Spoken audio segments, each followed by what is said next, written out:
রোদে শুকিয়ে যদি মায়ের পায়ের দুইটা জুতাও বানিয়ে দাও, ছোটবেলা যে দুধ খেয়েছো সেটার এক ঢোক দুধের শোধ আদায় হবে না।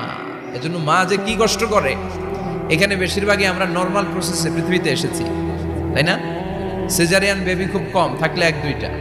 নর্মাল প্রসেসে একটা বাচ্চাকে ডেলিভারি করতে একটা মায়ের যে কত কষ্ট হয় আপনি কল্পনাই করতে পারবেন না। চিকিৎসা বিজ্ঞান বলে একজন সুস্থ মানুষ ব্যথার একটা ইউনিট আছে, মাত্রা, ব্যথা মাপার একক।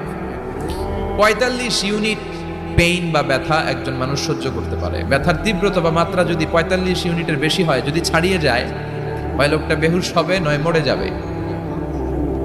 আমার আর আপনার মা যখন আমাদেরকে নর্মাল প্রসেসে ডেলিভারি করেছেন, তখন তারা ৪৫ না 57 ইউনিট প্লাস ৫৭ থেকে ৬০ ইউনিটের পেইনও তারা ছাড়িয়ে গেছে।